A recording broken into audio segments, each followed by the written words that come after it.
Hey guys, what's up? We are back with another video today, and today we are doing my Cowboys mock draft full 7 rounds. So make sure that you hit that subscribe button down below. Help me reach my goal of 850 subscribers for the end of January.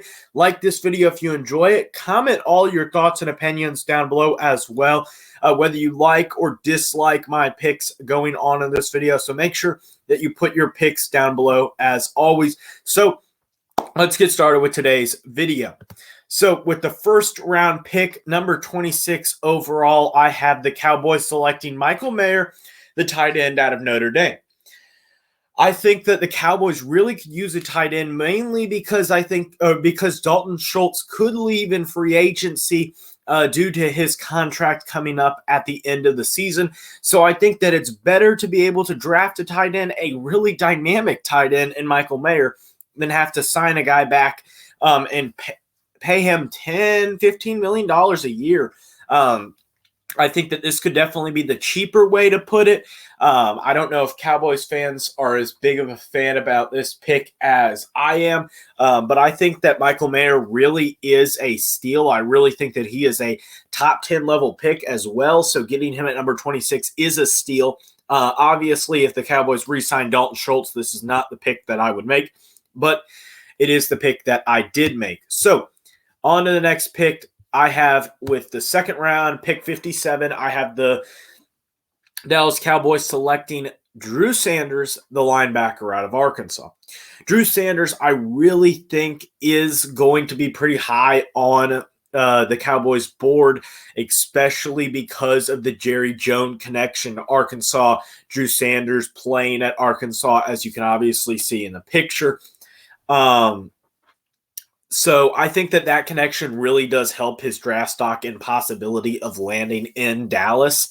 Drew Sanders has had a really good past couple of years, has played well, been a very rangy and athletic linebacker, a sure tackler. I think really hits the key things that the Cowboys are looking for in a linebacker.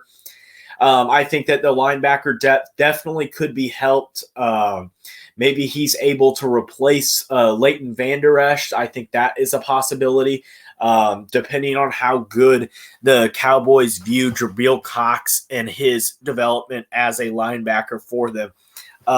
So Cowboys fans, let me know. Do you guys think that the Cowboys need another linebacker, or do you think that they're good at the linebacker spot?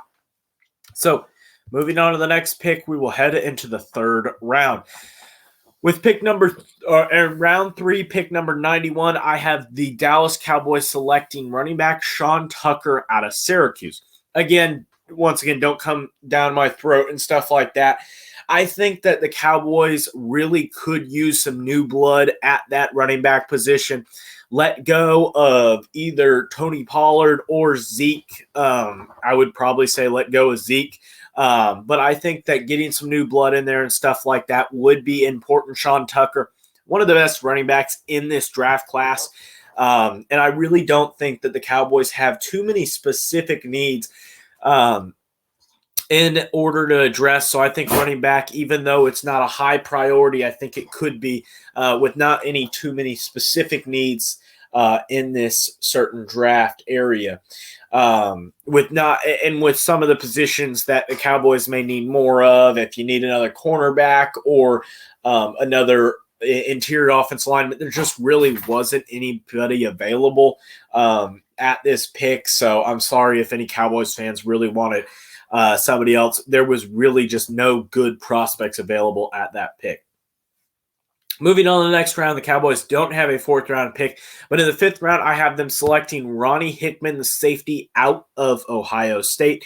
I think that this is a good pick, mostly because I think that he is more of a fourth-round, late third-round value, so I think that Hickman will definitely shoot up draft boards later on in this draft process as a rangy free safety. I think that could definitely be helpful. Also, mostly because I don't think that it is a forced thing that he has to play right away and stuff like that. And that is one of the main reasons for liking this pick so much, is because you don't force him to play right away, meaning that you don't have to have him. You can have him develop, go through a couple of years of development. That's part of the reason for me thinking that this is a good pick. Is that he doesn't have to play right away. Let him develop. And then you have good depth. If you do have somebody get injured, if Malik Hooker does have to come out for a couple of weeks, you have a solid backup, I think.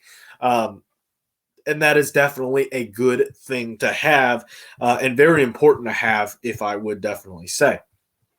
So with the next pick in the 6th round, another probably controversial pick, I have the Dallas Cowboys selecting Dorian Thompson-Robinson, the quarterback out of UCLA. So with this pick, I really went for the most Dak-like quarterback. And the reason for picking the most Dak-like quarterback and who I think is Dorian Thompson-Robinson, that isn't at the top end of the class or stuff like that. Dorian, pretty mobile, not the most mobile, but definitely is mobile. Has a strong arm, can make almost all the throws. A good pocket passer first, and then can run definitely. And the main reason for this is doing the same thing that Baltimore did with Tyler Huntley as Lamar Jackson's backup. It is really important that whoever your backup quarterback is that they fit the same type of mold as your starter, even though they're not going to be anywhere as close as good as your starter or anything like that. It is really important in order to have a quarterback that has a similar skill set, so that way you don't have to change the playbook completely whenever you have a new quarterback come in. That is the reason for picking a guy like Dorian Thompson-Robinson. And with not too many needs on the team that are so pressing or so immediate, I think it is a good idea to pick a quarterback that you can have sit behind Dak. And if Dak has to come out for a game or two like he did in this season, it does not leave you in a place, even though you had a fine time. Cooper Rush was not the worst thing in the world. But I think it is better to have a quarterback that fits the system rather than one that doesn't. So with the final pick in this draft class, we head back to Arkansas to take their wide receiver in the 7th round with the 222nd pick, Jadon Haselwood. So Haselwood first played for Oklahoma, as you can kind of see in that picture. That is him in an Oklahoma jersey. So I know it's a little bit hard to see, but if you can see the Air Jordan logo, that will also show you our Oklahoma has that as their sponsor. Either way, point being, Haselwood was a very highly talented guy coming into Arkansas. Didn't do exactly what Arkansas fans were hoping for.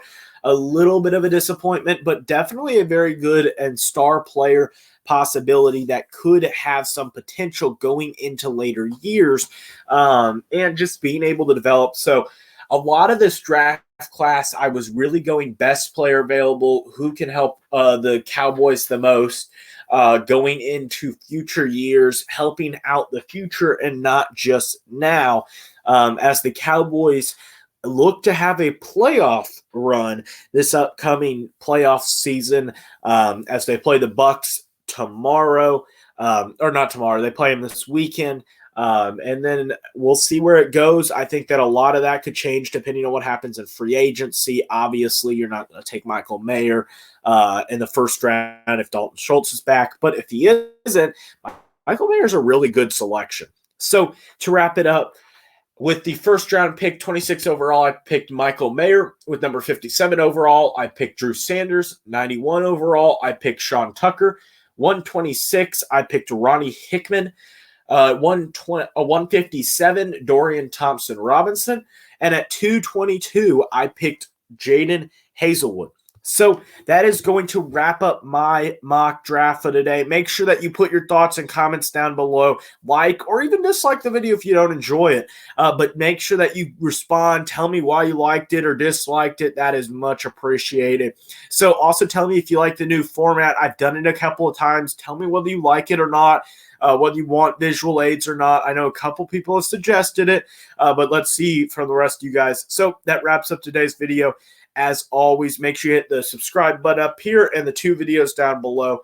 And like I said, as always, have a great day. Bye.